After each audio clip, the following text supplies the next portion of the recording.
Sam Rose has a genetic condition called Lynch syndrome, and this predisposes her to certain types of cancer. In our discussion during this podcast episode, Sam and I look at all different aspects and perspectives of this disease, of her experiences, the lifelong choices that she needed to make in order to survive. Sam has a great sense of humour, and she often remarks that she rattles when she walks now, and she's not really sure how many organs she actually has left after all of her treatments. And yet she is equally able to be serious and discuss the benefits of creative writing and her poetry in helping herself to get through these treatments and diagnoses and illnesses. In addition to this, she is doing research, which was particularly interesting to me, on the benefits of creative writing to people who are coming out the other side of a cancer diagnosis. Sam and I enjoyed a connection that we formed over this podcast interview, and as I do with many of my guests, the conversation continued long after the podcast episode was finished.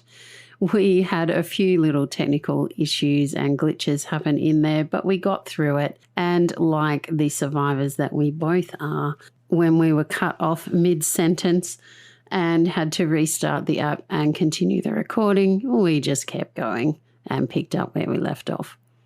One of the things we have in common with other people who also have gone through different types of illness is that you become very good at adapting to things quickly and being flexible in life. Sometimes we can get worked up about things, and other times we can choose to accept what is and keep going and moving forward and making the best of the opportunities we have. I know you'll enjoy this episode. Have you ever had one of those gut-wrenching moments where life ground you to your knees and you found yourself asking in despair, why me? This podcast is all about sharing your stories and journeys, from asking why me to declaring this is why me. Discover how ordinary human beings like you and I have found their extraordinary levels of hope, courage, compassion, and provided a new perspective for greater potential and self-empowerment during their darkest defining moment. As a creative artist and coach myself, my guests and I discuss the interconnectedness of emotion and transformation in those moments, and how their actions then seize the opportunity for discovering their unfiltered and authentic voice, and ultimately their life's purpose.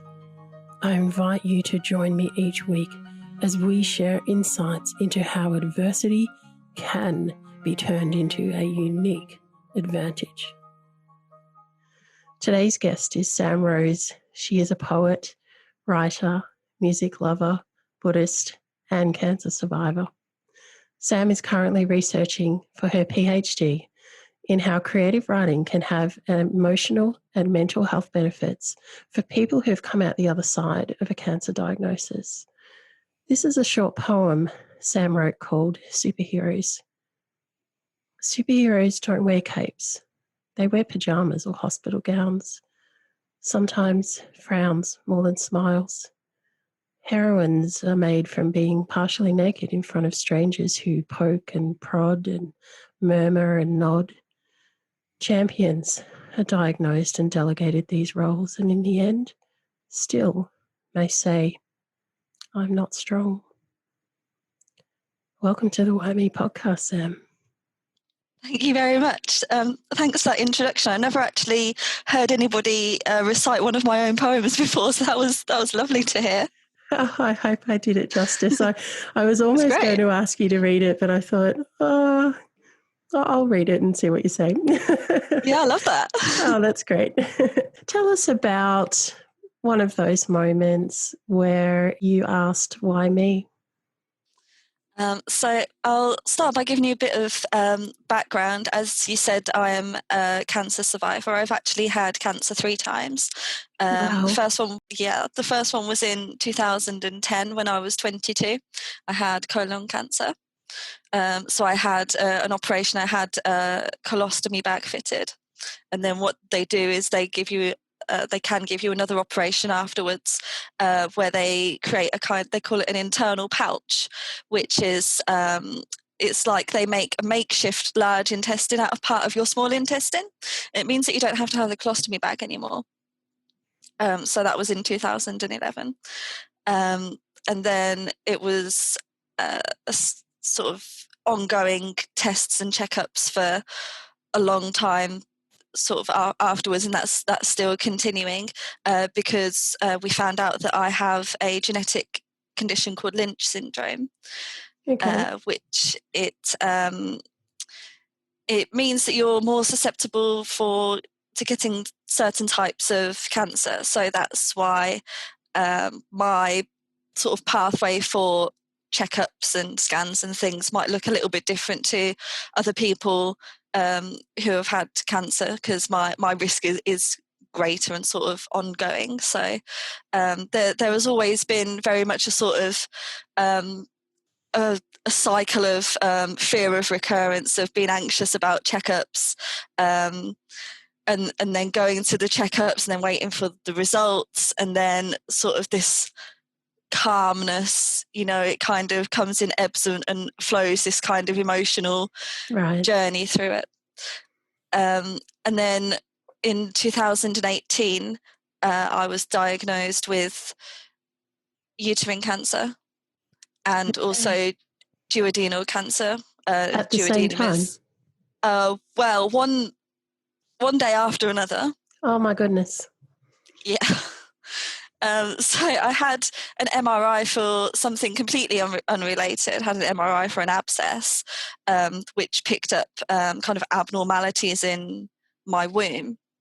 And I went to a gynecologist to talk about it, and he wasn't concerned. But then, so he sort of sent me away, and then he wrote to me afterwards and said, actually, I've researched Lynch syndrome, because a lot of medical practitioners aren't really aware of what it is and what it means. So he got back to me and said, actually, I think that you should go for some further investigations because of this and because of your condition. And if he hadn't have done that, then I would have sort of gone away quite happily, and the cancer wouldn't have been picked up. Right. But as it was, I managed to get it early. I had a hysterectomy, and then alongside that, I was having these regular sort of annual checkups, colonoscopies and things like that because of my first diagnosis, and that picked up the duodenal cancer as well, which I was kind of expecting the diagnosis for the duodenal cancer. Okay. Because I got the phone call that says, your consultant wants you to come in to see him tomorrow. And if things were okay, then that wouldn't have happened. I would have just got a letter in the post. So I saw that one coming. I went to see him on that one day and got that diagnosis, and I was kind of not okay with it, but I was sort of expecting it. It's like, we've been here before, we're going to deal with it. I had this sort of strange calmness about it, I guess. And then the next day I had the appointment with the gynecologist, and wasn't really expecting anything dramatic to come out of it. And then, to be hit that next day with a second diagnosis of uterine cancer, and probably going to have to have a hysterectomy. So I had my hysterectomy, I had my ovaries removed. Being my partner, that means that we can't have biological children anymore. And how old were you at this point? It's about 28, 30. Is it? 30. 30, yeah. Very young to be having a hysterectomy. Did they counsel you through any of that? Because that is a huge... I mean, you must have been in a situation where it was there a choice for chemotherapy, or was this, no, this is the only choice for this particular stage of this cancer, and therefore how did they give you that information? There were some choices. We ended up going down to London, which is about an hour on the train from where we live, to talk to this specialist. And he said, there are these other options. I can't quite remember what they were called now. He sort of said, well, there's this option for medication which may or may not work, because we know it works when the cancer is caused by something hormonal, but that's not your situation, so we don't actually know if it would work for you. And mine and my partner's sort of mentality about it was that we both just wanted to do whatever it was to keep me as safe as possible. And if that resulted in not being able to have children, then that was sort of what we were going to have to do. It wasn't a risk that we were willing to take. We just wanted to deal with it and feel safe. Right. Just before we go on, you're 22, you've had your colon cancer, and then were you in some form of remission where they were just keeping an eye on things? Was that the case? Yeah. Okay. And then you're 30, and basically within a day of each other, you've got duodenal cancer diagnosed, and then you've got uterine cancer diagnosed, and you've had to make this decision that you're going to have your womb taken out, which means no biological children, and you're 30 years old. Before we go into that, how much space emotionally did you have within what must have been a chaotic time of, let's get you into treatment, let's get this sorted, let's do that? How much space did you actually have to try and sit with that grief, I suppose? Quite a lot, I guess, because the two diagnoses happened kind of at the same time. It was a case of two different sets of medical teams trying to decide what on earth they were going to do with me. How do we proceed with this? What do we do first? There was even talk at one point of doing two operations at the same time, because I had an operation for the duodenal cancer as well, which was called a Whipple, which is where they take out the duodenum, the head of the pancreas. It's normally an operation that people have for pancreatic cancer. Mm-hmm. And I think they also take out the gallbladder and the bile duct as well. I think I'm actually at the point where I'm not completely sure what organs I have. Right. Which I don't. Because I think you said on your website that you rattle when you walk, which I thought was a lovely little thing to say. Yeah. You need to have a sense of humour at some point, don't you? Absolutely, yeah. I do have a dark sense of humour about it.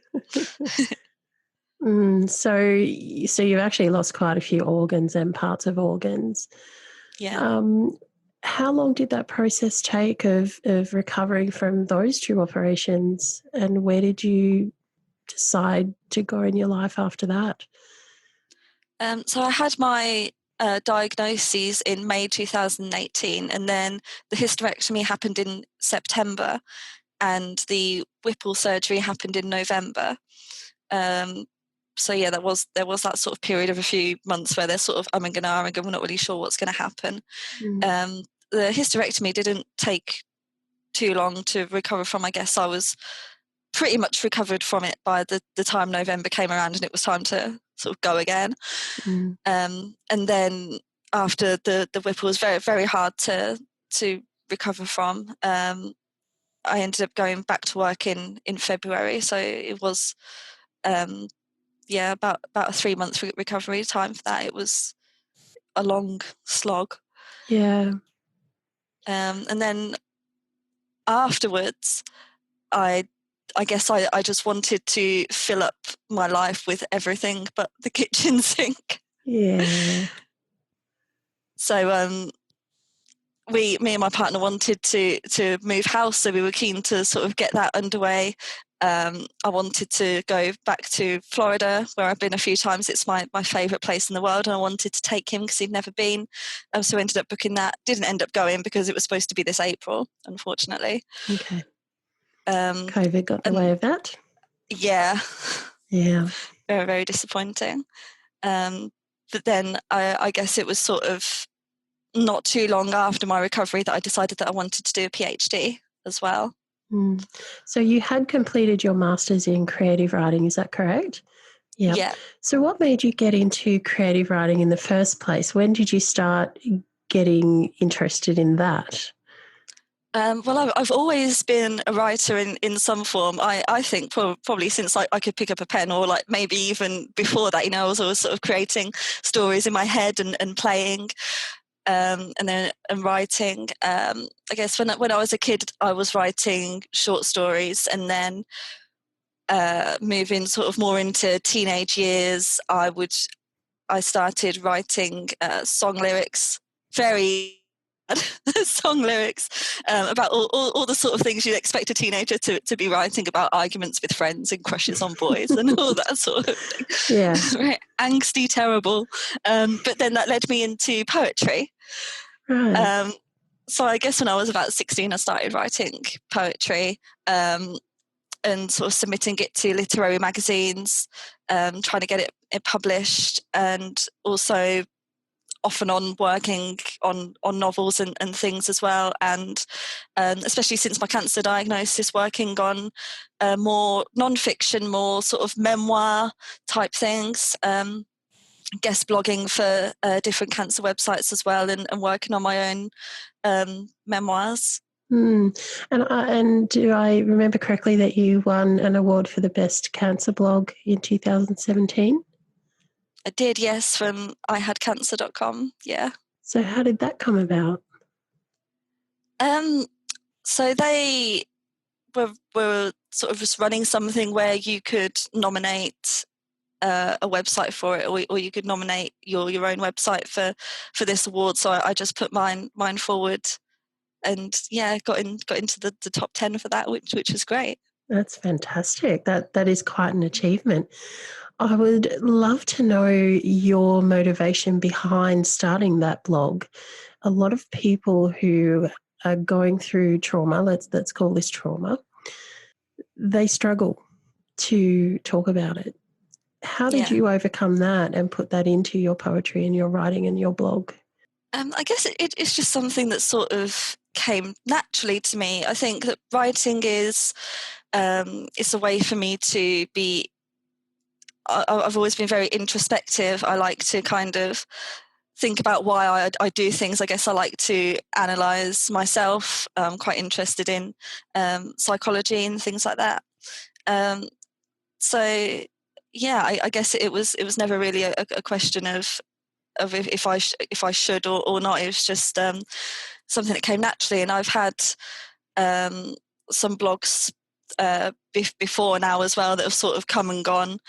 So I guess this is my first one that's had proper staying power, and I think that it's the wanting to be heard and understood. I think is perhaps a part of working through these traumatic experiences and feeling seen, and then finding other people who can empathize with it, and then maybe you're helping them as well as helping yourself through writing and through blogging. So I'm curious to know, because as you mentioned, your cancers are due to this higher risk and predisposition genetic condition. Does that mean that you felt quite alone through that process, that nobody did understand what you were going through? Yeah, I think it is, even if you don't have this hereditary thing, I think it is a lonely place to be. I mean, even if you have that support network around you, which I do, I'm very sort of close to my parents. I have a small group of close friends, and obviously my partner, who's been fantastic.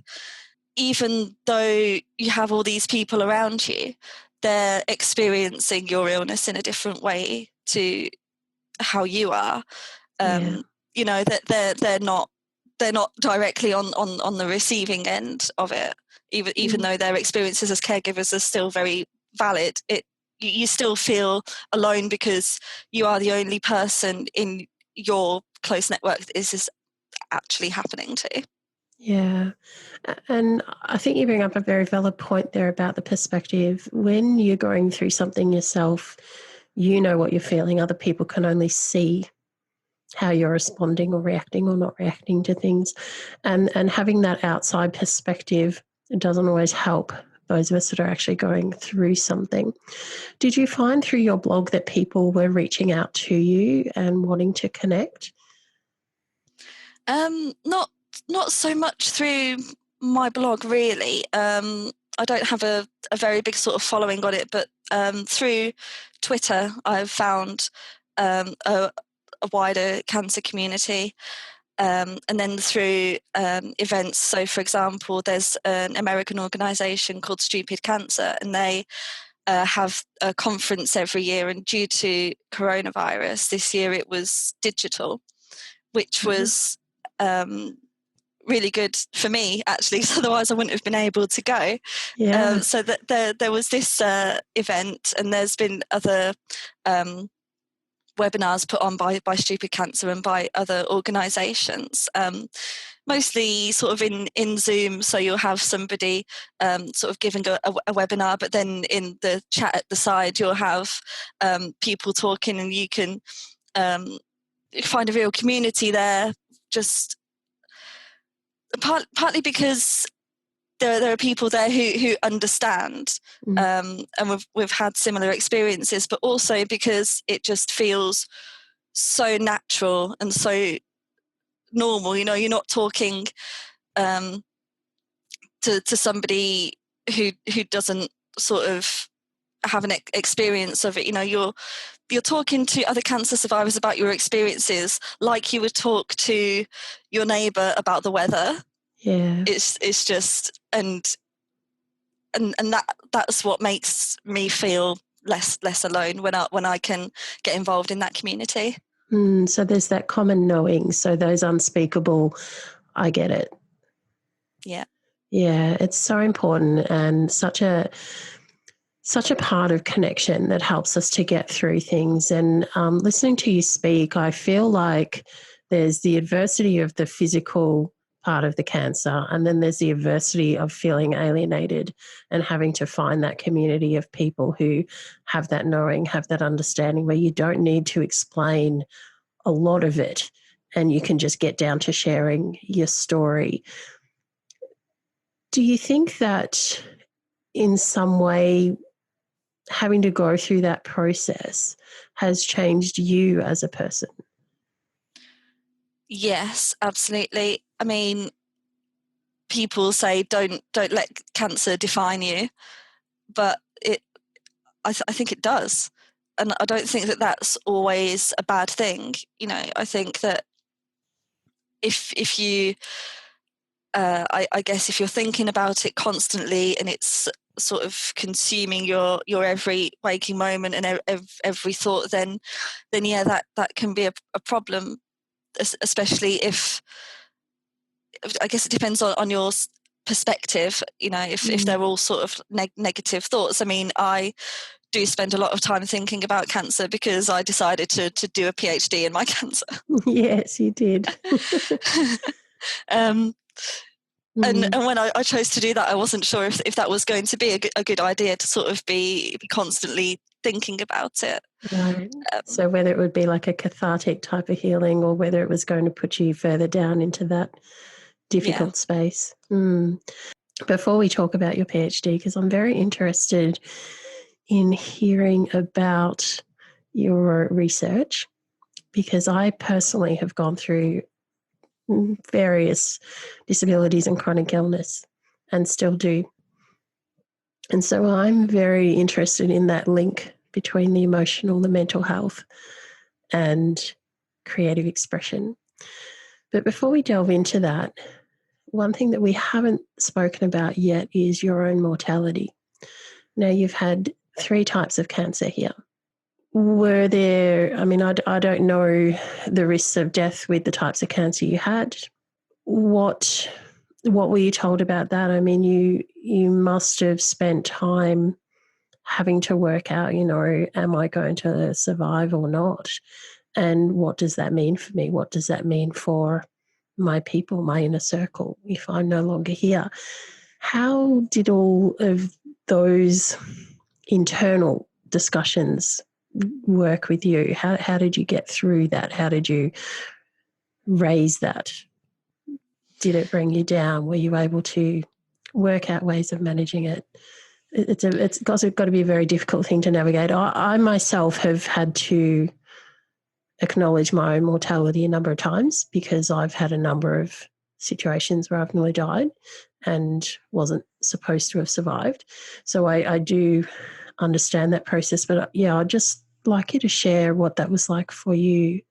Yeah, I mean, it definitely crossed my mind, especially before sort of I had a full diagnosis. It wasn't really anything that was talked about in a clinical setting, you know. Okay. All of mine were sort of early stage. So there was no sort of talk of statistics or anything. I certainly wasn't going to sort of terrify myself by Googling it. Yeah. But when I was diagnosed with uterine cancer, they first said that they weren't sure whether the cells were cancerous or if they were precancerous. So there would be another meeting where they would tell me that.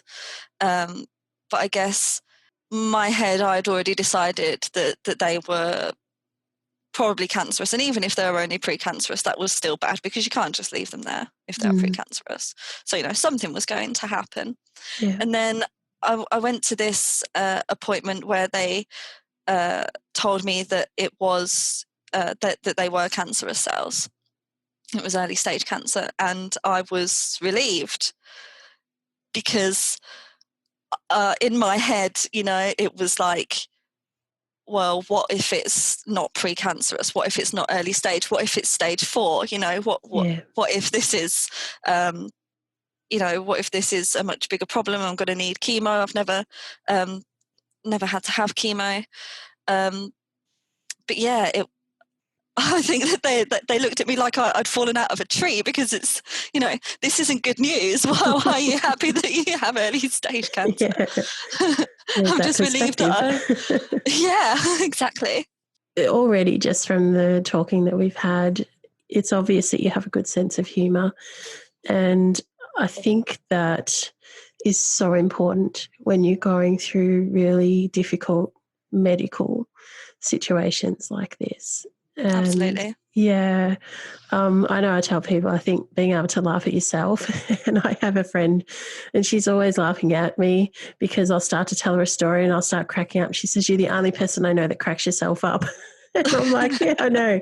But I suppose I've learnt to do that because, you know, when you're in this situation and it's serious stuff, you have a lot of time for reflection, and then you realise, okay, I have a choice here. I can choose to see the side of things that's going to essentially pull me down into that black well, and it's going to be much harder to get out. Or I can choose to try and accept it and manage it as best I can, and then find things that make me happy, find things that make me laugh, find ways to get those endorphins naturally going in my body to help counteract that. I'm wondering how much of that you use in your creative expression. Yeah, so I think with writing, it's kind of, you can do it two ways. I mean, you can either use it as a kind of introspection to, or just as an outlet, you know, to get your worries out and your fears and of whatever is sort of happening to you medically, or you can use it as an escape. It's Vera-Lee from Australia, the founder of the WhyMe Movement and podcast. Well, one idea, one vision, one person. This self-funded podcast and movement has started to take a life of its own, which is exactly where I had planned it would be. To hear the stories of the far-reaching impact across many countries in this world, it humbles me to know that my vision is shared, understood, and positively influencing people to look at the changes they can make for their own adversity and how they can find the strength the courage to be inspired and feel connected and empowered to use their adversity to their advantage. One of the best ways that you can help support the WhyMe movement and podcast is to subscribe to the various channels, such as the podcast platform you are listening to this on now and the YouTube channel, which has much bonus content released. By subscribing, you will make sure that you are one of the first to find out who is coming up next, more about our guests, and the interesting questions that I ask them, which do not get released on the podcast platforms, and lots of other good bonus content. I always love reading your comments, and so please feel free to leave them on each of the platforms.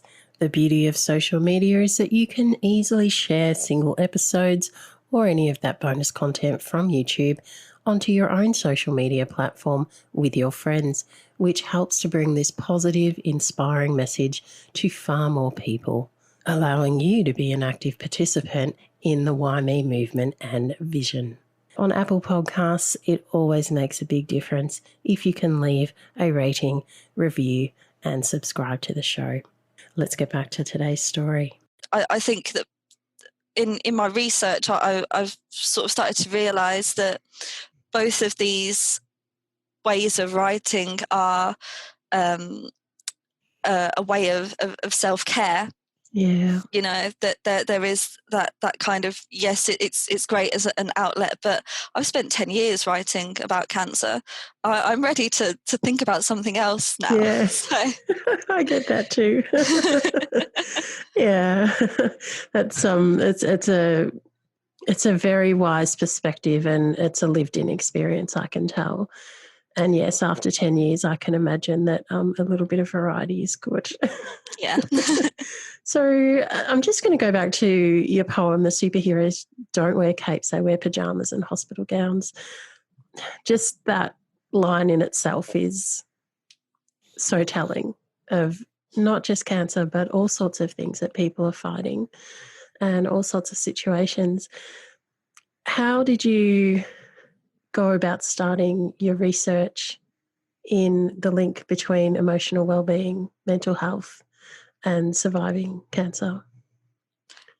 So my research is it's called an autoethnographic study, which basically means that it's research that you're doing on yourself as the subject. So you're sort of the researcher and the subject. So when I started doing my PhD, I think the first thing that I decided that I wanted to do a PhD before I decided what I wanted to actually do the research on. And then when I sat down and thought, right, okay, I want to do a PhD, what am I going to research? I guess this following on from my master's, and then just sort of this huge issue was just sort of something that came naturally to kind of marry the two together, because ever since my first diagnosis, I've sort of seen the emotional effects of cancer survivorship as a huge issue that people don't really talk about very much, you know, either in the clinical setting, but also in the media and as a society as a whole. You know, we hear an awful lot about raising awareness of symptoms and raising money for charity and things, which were all really important. And then sort of the physical effects during treatment and things like that. But when I'd had my surgery, my first surgery, and then I went to my consultant and he said, you don't need any more any chemo, we're just going to monitor you. I thought that would be kind of the end of it. Right. You know, it was never said to me back then, you know, this is sort of what to expect emotionally. You might have, so for example, things that I've had, you know, fear of recurrence and sort of general health anxiety. You know, is that a new lump or bump? What's this? What does this mean? Yeah. So fear of the future, but also sort of sadness for the past and everything that had happened as well. that manifested in kind of intrusive memories and nightmares and things like that. And it still does sometimes, especially if I have an appointment coming up. And all of this was quite a big shock to me, actually, because nobody tells you that that's what it's going to be like. I had no idea. In my next diagnosis, it was slightly better, because I remember being asked during one of my appointments whether I'd been in touch with the charity Macmillan to get some sort of emotional support there. And I just sort of said, no, I haven't. And I wasn't really feeling like it was the right time to do that then, because it was sort of pre-surgery. We were just sort of still figuring things out. Yeah. I kind of liken it to being on a plane that's going to crash, and the plane is on fire, you're hurtling towards the ground, and there's somebody on board who says to you, do you need medical attention, or do you need to talk to somebody about this? And it's like, well, let's just hit the ground first, and then we'll see where we are. It just it felt like we're so in the middle of everything. So almost like, well, I don't know which part of the attention I'm going to need yet. Exactly. Yeah. I just need to sort of figure things out first. And I guess from that first experience as well, I knew what it would be like now afterwards. I knew that some of the hardest emotional parts were going to come afterwards rather than during. So that is kind of the driver for my PhD research, was that there's not enough being spoken about this. We need to shed more light on it. And the benefits of doing an autoethnography are that it's such rich data, from somebody's lived experience. There's so much that you have to offer. And any of us who have gone through this kind of thing would have to offer about their own emotional experience that could be beneficial. I think that in the research community there is sometimes this kind of thing around, quantitative data is more reliable, I guess, because we've surveyed 2,000 people or whatever, and 60% of them say this.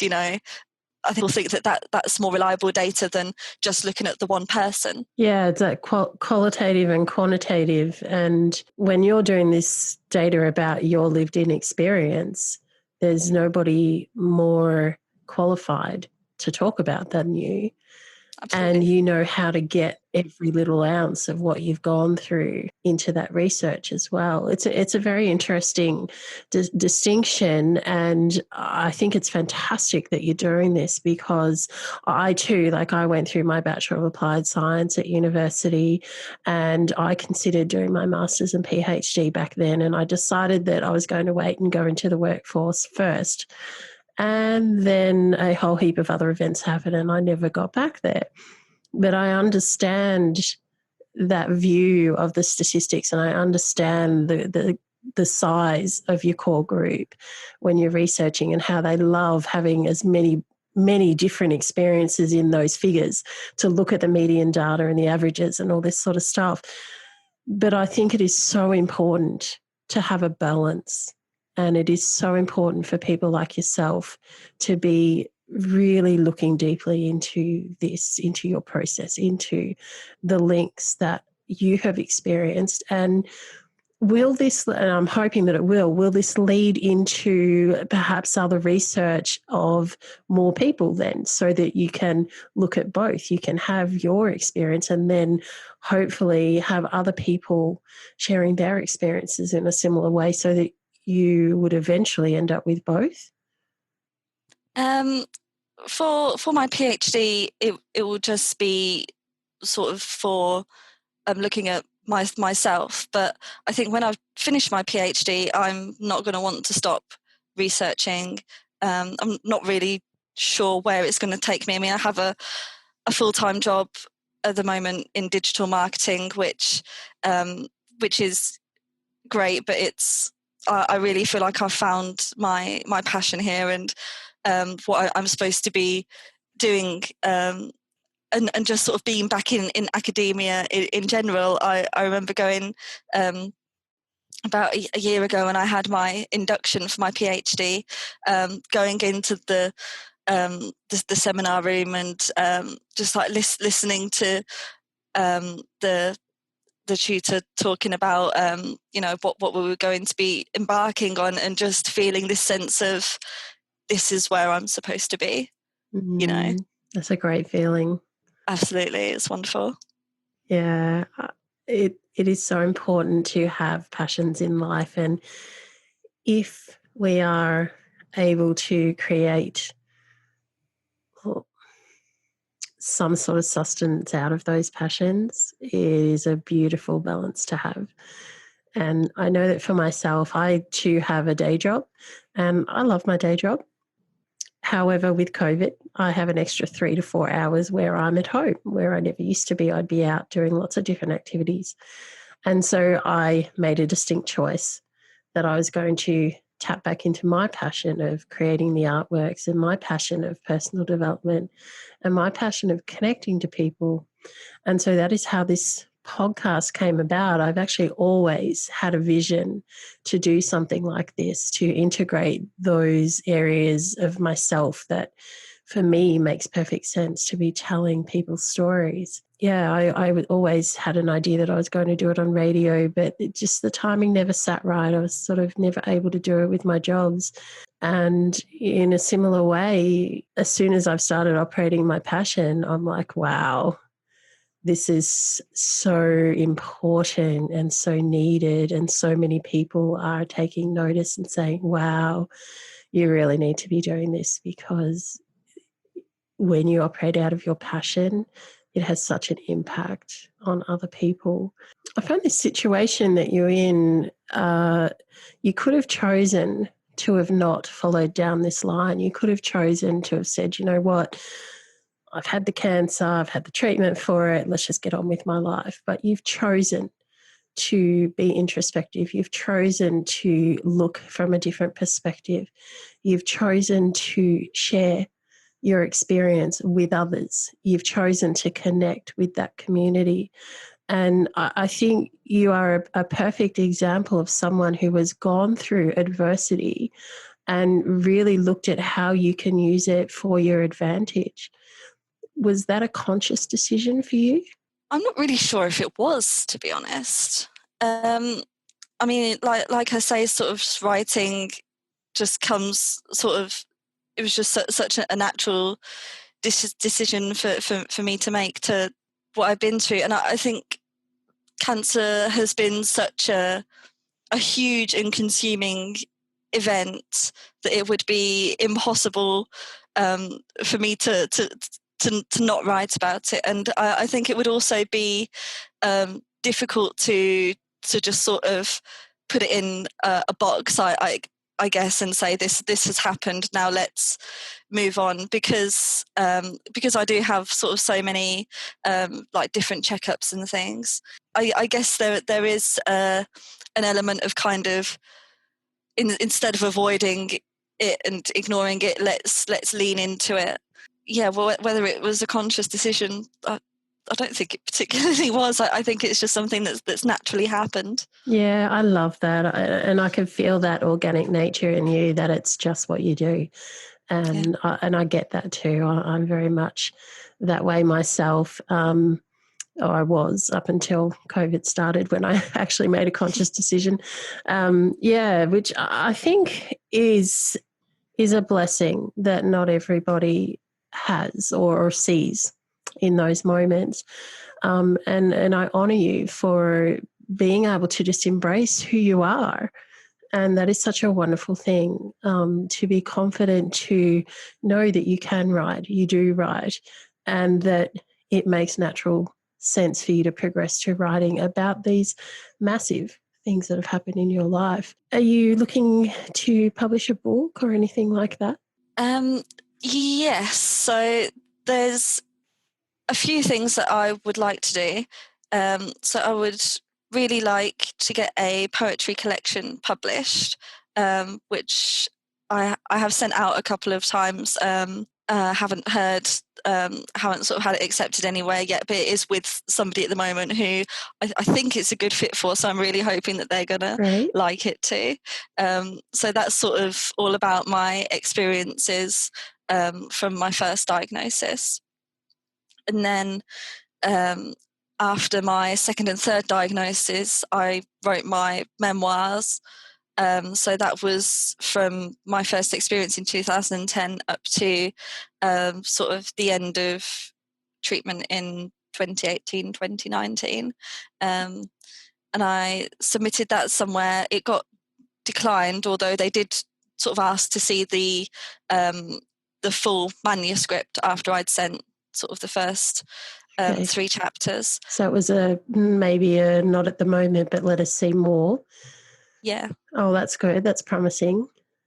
Yeah, it was a very difficult thing to write, though, and I'm not really sure what I'm going to do with it next if I do end up getting it published, because it's just so. It is really just sort of when I write poetry about things, maybe I'm using something as a metaphor. Maybe I'm not talking about things directly. I'm being creative with it. But with this memoir, it was very much sort of this is everything that's happened. Let me just get it all out on the page. Yeah, look, it takes a lot of courage to do that. And that's the other thing that a lot of people don't talk about. Again, I'm going to go back to superheroes don't wear capes. You know, heroines are made from being partially naked in front of strangers who poke and prod and murmur and nod. Champions are diagnosed. This is the thing.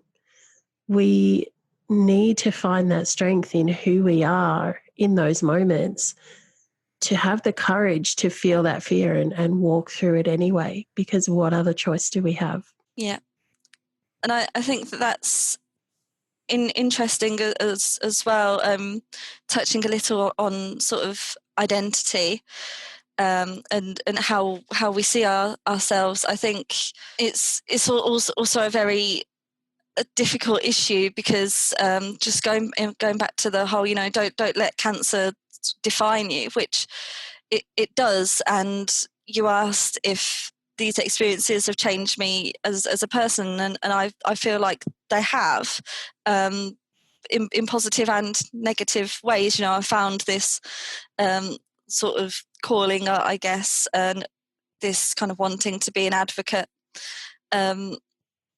but then also I feel like I've realised lately that I spend so much time in kind of fight or flight mode, thinking about these checkups and things, that doesn't leave much time for me to feel like myself and to just be. And there was a period where I really sort of found myself thinking about the person I guess I used to be before my diagnosis, and missing that person and thinking, am I less of that person now than I used to be? Has sort of a piece been, I guess, taken away and replaced by this larger, darker cancer piece?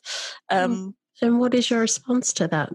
I don't really know. I think it's very difficult to know because I guess when you're on the other side of this huge thing, your perspective has been changed. I don't know how reliable, my memory is of the person that I used to be, because I think that anybody sort of looking at me from the outside, or friends and family, would be like, oh yeah, you're just the same person as you always were. But I might not feel that way. And I think it's a thing that I just can't put my finger on. And I've never really talked about this before. And I don't know if it's something that other people can relate to or you can relate to, but it's just this thing that I can't put my finger on, but something is different and I feel like a bit less of myself than I think I used to be. I think I'm certainly picking up a level of an anxiety, and certainly when you've had these 3 significant diagnoses in your life, these 3 significant operations, as you said, every time you need to go and have another checkup, have another test, it's essentially creating the possibility in your mind that here we go again. Yeah. And that here we go again, your stomach sinks to the floor. And that is a natural reaction to have. I actually relate to that very much with my conditions. If I get like a flu, then it's okay. What can I do to stay out of hospital?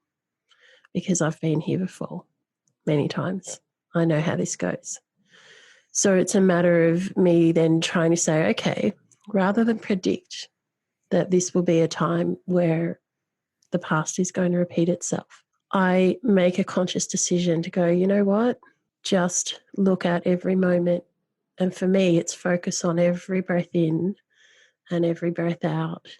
And what I find with that is that I center within my core and I allow myself that time, that space to stop focusing on the possibility that this lane may lead me to where I was before and I don't want to be there again.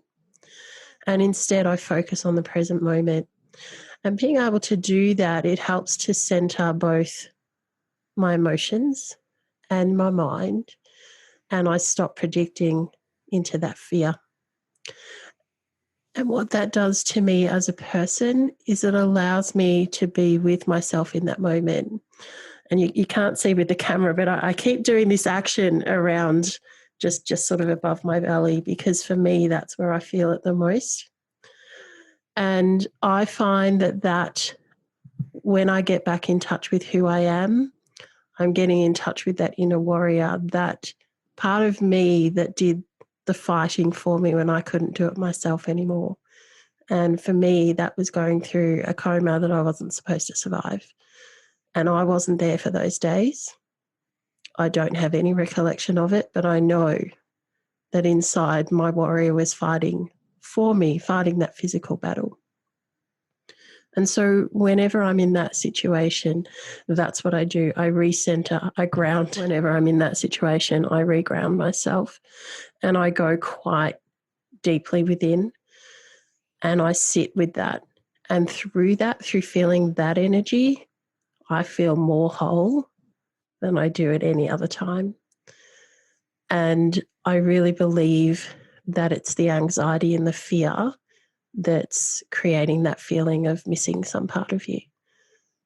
So it's a matter of working out the ways that work for you to take the focus off predicting into the possibility of the future. Yes, that may be possible, but it might not too. Yeah. So you can't control that. And it's about controlling what you can control, which is who you are right in that moment. Does that help? Yeah, definitely. I really like that. I like this idea of sort of something or someone sort of within you that's kind of fighting for you, which I guess is kind of the opposite of what we were talking about before we started recording, where I mentioned sort of how I used to see my body as kind of a separate entity, which was sort of this thing that had betrayed me once and will do again, you know. Yeah. And yeah, sort of realizing that's not a kind of healthy way to, like, it's not a good mindset, because your body is you. But I think that the reason why I did that was kind of perhaps a defense mechanism, because if it's your body that's ill and you've decided that your body is a separate entity, then that's not you being ill. Yeah, I totally get that as well. And part of my past, I've had a number of things happen to me in my life. I always say to people, the first time that I disassociated from myself, from who I was as a person, I had a marriage that was domestic violence, very abusive marriage. And there was a day. So the violence had been going on for a while, and it's one of these things that happens gradually. So you sort of don't notice it. It creeps up on you. A bit like depression sometimes. It creeps up on people before they realise that they're in the thick of it. And what happened was there was a particularly severe sexual assault that occurred. And that was the first time that I stopped breathing, the first time that I lost my voice and couldn't talk about what happened. And it was the first time that I separated literally out of choice, out of survival, out of protecting my mental health. I separated as much as I could from my physical body. So I get that side of it. On the other hand, for me, whenever I was having these extremely intense physical attacks of my conditions, my severe asthma and vocal cord dysfunction and eosinophilia, those sort of all combined would mean that I would suffocate. And whenever I would have that happen, I actually did the opposite. And I think what happened was when I learned to heal from the sexual assault and when I learned to integrate with who I was and how that part of myself inside needed to be integrated, I needed to be one. I think that I'd done that part of it by the time that I got so unwell that I was in those situations physically where my illness was killing me and I didn't want to have that happen. And I learned for me that centering and integrating even further and literally focusing on every single, not breathing as a whole word, but the two components, every breath in literally and every breath out, that actually allowed me to get through that and find that extra level of strength that I didn't believe I had. I didn't think I could keep going anymore. I was suffocating. I was blue. My oxygen was so low they thought I'd have brain damage. And yet I was able to somehow find that extra reserve to keep going. So for me, I get both sides because I've gone through both sides in different ways. Mm. Yeah. I really like just touching on something else you said earlier as well, sort of thinking about the possibilities of the future. Just to add that I love the advice I read a long time ago that just said thoughts aren't facts, and you can sort of watch them come and go without getting invested in them, just because you have this thought of, oh, this could happen doesn't mean that it's going to, it's just a thought, and a thought can't hurt you, a thought can't predict anything, and it may not be true because we're humans and we're often wrong. That's right. And you touched on something very important there, and this is actually something that I teach people, particularly in that I, like you, I embrace my creative side. I embrace that I'm a working artist. I embrace the fact that I have learnt so much through expressing some of those deep, dark and beautifully light emotions that we go through as a human through these experiences. And I teach people that thought, you've created those thoughts. And so if you're creating those thoughts, you can create new thoughts if they're not lifting you up and supporting you. Absolutely. And for a lot of people, they've never considered it from that perspective that, so although I've got all this talk inside that's negative and it's putting me down and it's saying all these things of can't and this is going to happen and therefore I'm going to get really worried about what's happening in the future, in actual fact, we've created that whole situation. And I often tell people, like, think of a situation where you might have been watching a scary movie or something's happened, you've gone to bed and all of a sudden you hear a little creak. Now, it might be the same little creak you hear every single night, but you don't pay attention to it because you weren't in that heightened state. But because you've just watched this really scary movie, your adrenaline's already going through your body.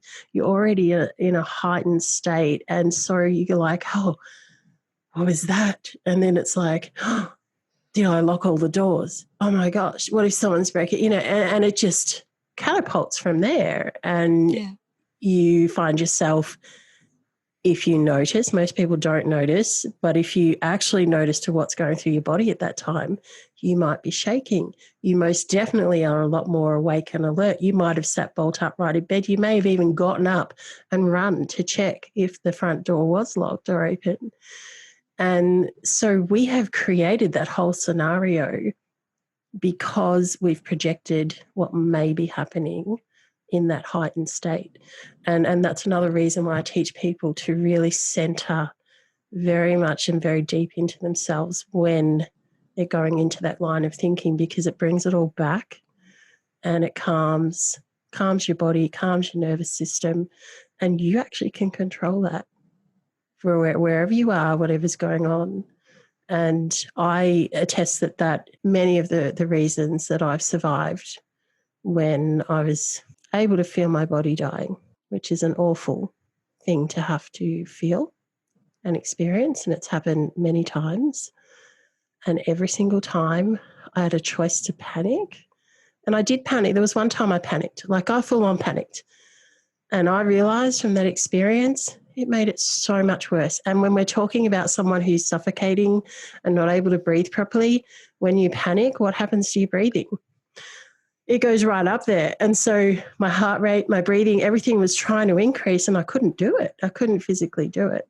And so it put myself in such a worse state that I almost passed out simply because of the extra that I was, that extra pressure I was putting on my body. So I learned very quickly to bring everything back down, really try and bring everything back in and calm. I love that analogy of sort of hearing a creaking floorboard. I think I might try and use that next time I'm worrying about something. Yeah. This is, it's just a creaking floorboard, it doesn't necessarily mean somebody's trying to get into the house. Yeah, this is it. So, and like you said, I understand that when you have lived with illnesses like this, where there is still a risk that this could happen again in some way, shape or form. It may not, but it may.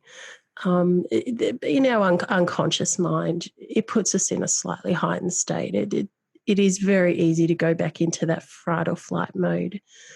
That's where all of those management techniques, the things like whatever type of meditation works for people. You would love to listen to an interview I had for this podcast with a lady called Hannah Northcote. And her and I were talking about meditation. And we were talking about how meditation doesn't have to be what the general consensus or idea out there is, that you're sitting still and that maybe you've got music on, maybe you don't, and that either you have to say a certain mantra, or when thoughts come in, then you're not doing it right, because that's not the purpose of it. And we spoke about being able to be in a meditative state, like I do it when I create my artwork. I used to do it when I was performing in sports. So I'd call it being in the zone. It was a very meditative state for me. And I was basically operating on autopilot. And so I was giving my brain that space. She was talking about doing it with running, long distance running in particular, and all these different things. And so we were talking about the benefits of having any way, however it looks to you as an individual, to have that space and to get those benefits from, some form of meditation.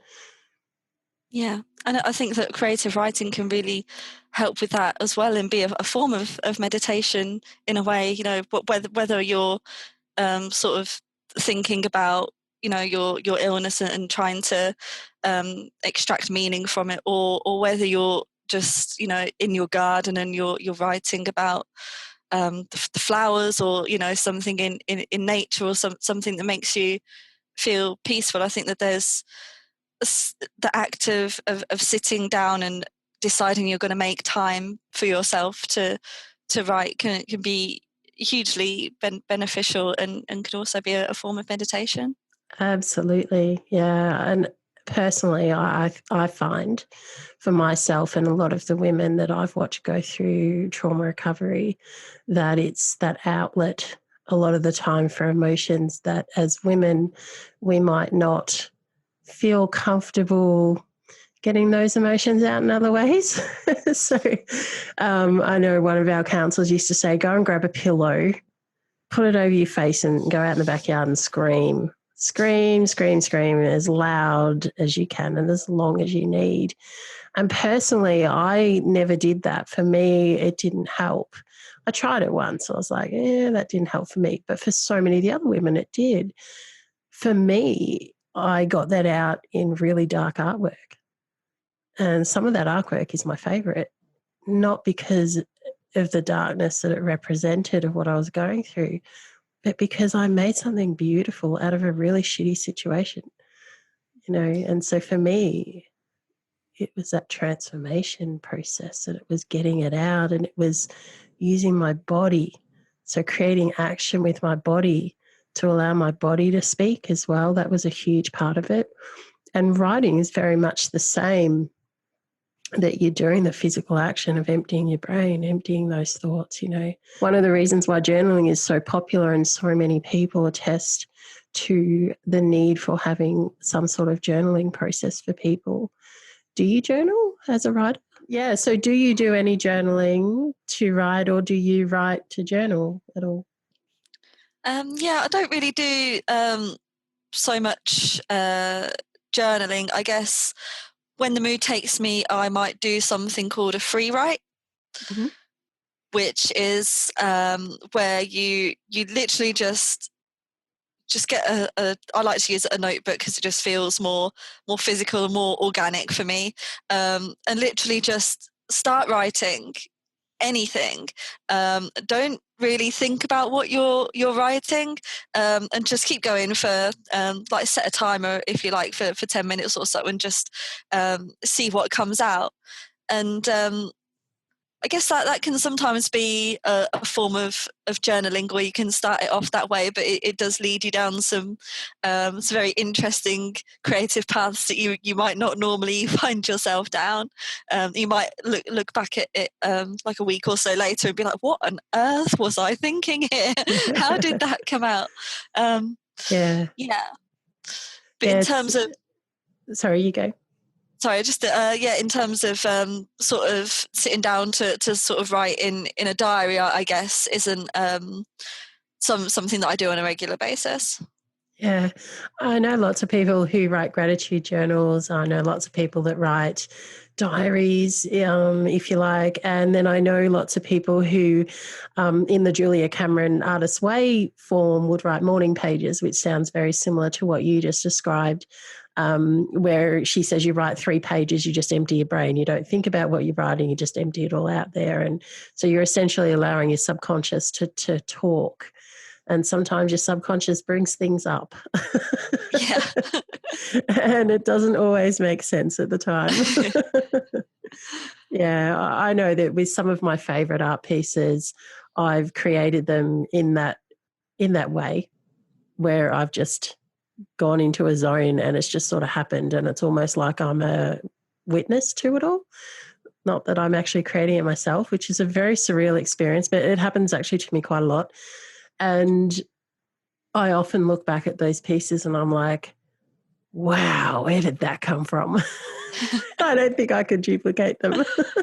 Yeah, I feel the same about some of my poems. You know, I don't think that kind of planning really helps me. And then a few weeks ago, I sat down with the intention to write a poem with like no real sort of ideas of what to write about. And I was thinking, this is so rare for me. You know, normally I'm writing a poem because an idea has popped into my head, probably at one of the most inconvenient moments, like while I'm driving or while I'm in the bath or something. Yeah. And I need to get it out.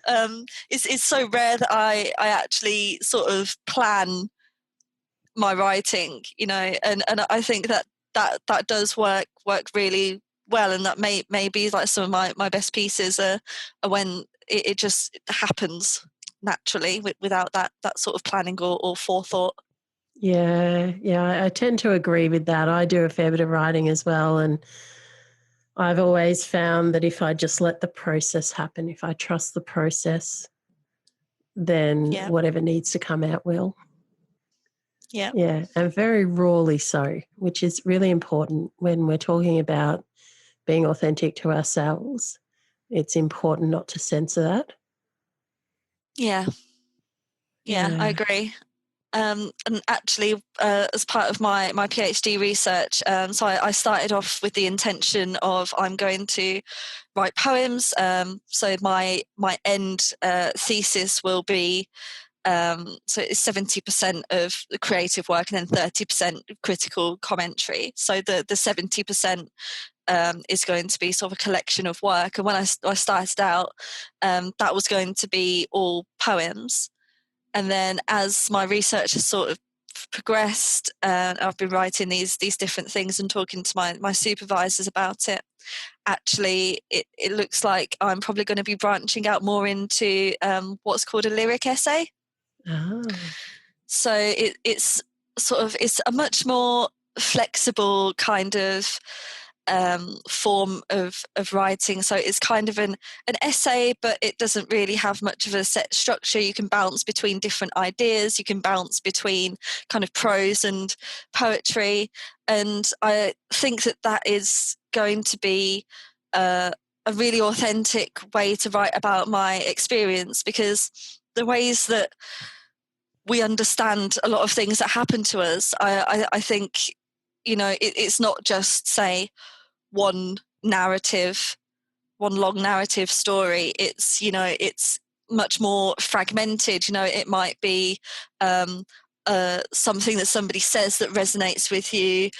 It might be picking out something that you had, a nightmare that you had, that's relevant to what you're writing, and then it might be a snippet of some poetry here, and then it might be some sort of more memoir prose as well. And I think that's really exciting to be able to combine all of these different things, because I think that's just how we experience things. Things come from all sorts of different places, and they all come together to help us to understand this one this thing in a certain way. It all sort of comes together. Yeah, I love that. And while you were saying that, I was remembering the words, another interview I did with a gentleman called Paul Gordon. He is an artist, a professional dancer, a performer, and he helps people to learn how to perform in front of others.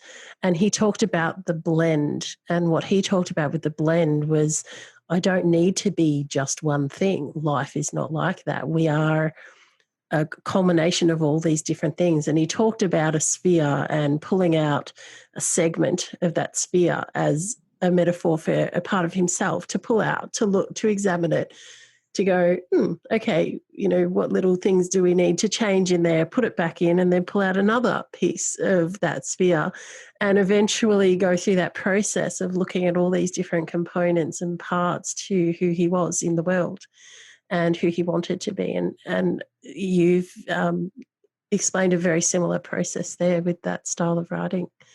Very exciting.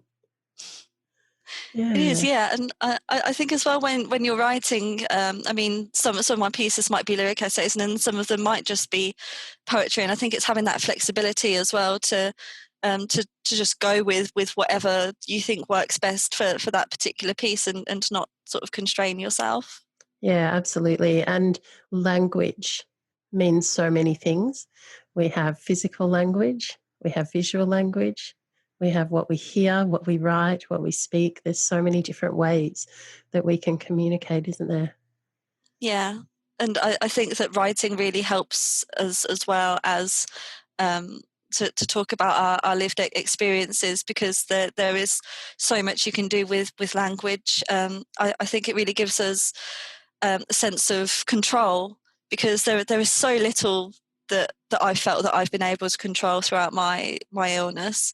But with writing, I can use metaphor to talk about things. I can just tell it as it is, as I see it. I think there's a lot of things in the media, like the way that cancer is spoken about, that I wouldn't personally use to describe my experiences. Like sort of battle language, and sort of fighting and things like that, and sort of the typical image that's often used in the media of a cancer patient. Somebody who's lost their hair, but they're still there and smiling, like a sort of a beacon of, I don't know, hope or inspiration or something for people who don't have illnesses.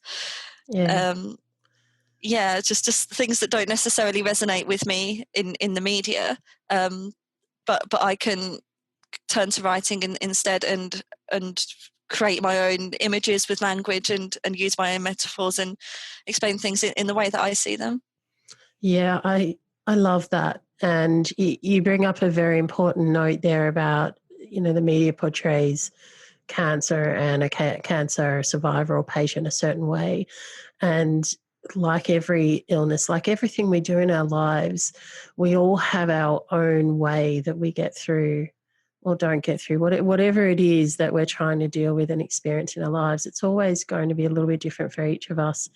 And sometimes stereotypes can be quite alienating, particularly, for example, you wouldn't have lost your hair because you had operations. You didn't go through chemotherapy. You didn't fit that stereotypical cancer survivor, fighting, battling look for other people looking in who may not have known what was going on. I know that with my illness, apart from looking blue, excuse me, apart from looking blue and coughing a lot like I do like that, people just assume I have a cough. They don't realize it's actually because I'm having trouble breathing. And so I cough a lot because my levels of carbon dioxide and oxygen are not at an optimal level. And it's my body's way, the coughing is my body's way of trying to quickly get rid of carbon dioxide. I'm what they call a carbon dioxide retainer. So when I get very sick, the levels of carbon dioxide in my body elevate significantly higher than they should. And in that situation, you would think to balance it out that you would jump on oxygen. So they usually give people who can't breathe properly oxygen, right? Mm-hmm. But if you're a carbon dioxide retainer, that makes you sicker. So here you are, you don't feel like you've got enough oxygen because you don't. You're going blue because you don't have enough oxygen. You're struggling to breathe. You're coughing a lot because your body's trying to get rid of this carbon dioxide that keeps building up. And yet the one thing that makes you feel better or you think is going to make you feel better actually makes you sicker. So you can't have much oxygen at all. So it's a very weird situation to be in. And I was walking around just trying to live my life in this hypoxic state, and people really couldn't see that there was anything wrong with me. And I didn't fit the typical characteristic of any particular illness, and yet I was fighting 3 very significant illnesses that were making me very, very ill. When you're in that situation where you have had this illness, where you are coming out the other side of it, or even when you're in it, when most people's stereotypical view doesn't match what you look like, even though you're going through that, there is that disconnect as well from other people not understanding. And I don't know if you ever got it, but I often got comments of, well, you look all right. Well, actually, you look great. So not helpful. Yeah, that's right. Yeah, and I still haven't worked out how the best way to answer that is. No. No. I wanted to ask you one more question. In these situations where we get this news, we get this illness that we work through, you had multiple diagnoses, multiple operations. Did you ever work out how to answer that question, why me?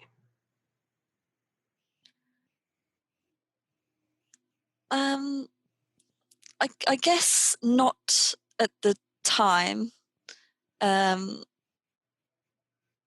I think now that I've sort of found my purpose with my PhD, I guess I guess there is no answer to why me. It's just something that's happened, and I think as time goes on and I'm continuing to write and be introspective, I'm sort of starting to make peace with it. And I've sort of realised recently that in the past, I haven't really sort of properly accepted that this is sort of what my life is now. I mean, I know that there's always going to be fear of recurrence, there's going to be health anxiety, things around appointments and stuff. There's always going to be checkups to go to, and I know that, but I think I'm realizing there's a difference between knowing that that's going to happen and accepting and making peace with the fact that that's going to happen. And I think that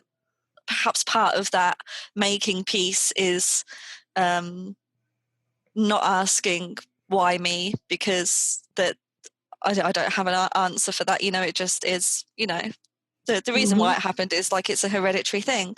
But the important thing now is that I'm like using it to do something positive. I've accepted that it's something that I'm dealing with. It's part of me as a person now, and I'm okay with it defining a small part of me. Very, very good answer. Thank you so much for being part of the WhyMe podcast series. It's been a pleasure. Well, thank you for having me. It's been a lot of fun. I really enjoyed our conversation. Yeah, that's great. I was going to ask you too, if people would like to get in contact with you, how can they do that? So I have a website which is writersam.co.uk. I also spend an awful lot of time on Twitter, and my Twitter handle is @writersamr. Fantastic, and I will put those in the description. Thank you. Absolutely loved it. I think you're such a good host, because it just flowed really well. I feel like we're on the same wavelength, and we have a really good connection. So I've actually really thoroughly enjoyed it. Well, another story, more WhyMe moments, and more reasons to feel inspired to change your adversity into your advantage. An integral part of the vision of the WhyMe movement is the ICE acronym, I's for Inspire. When you feel inspired, you are more likely to take action. C is for two things, actually. Connection. You are not alone in this world. There are always people here who want to help you get through your adversity and feel positive about your life and your purpose. It is also for courage. Courage, in my opinion, is feeling the fear and doing it anyway. And there lies the importance of connection. For sometimes we don't feel we have the courage to do things on our own. And yet once we have the emotional support of those people who we trust, it can help us to feel that fear and do it anyway. And lastly, the E is for empower. When we have that connection and the courage and the inspiration to know, get our clarity of purpose, well, that is when we feel empowered to take the action that we want to do to change some aspect of our lives for the better. If you would like my personal support in this area to help you get through adversity in your life, you can contact me at Vera-Lee Original on social media.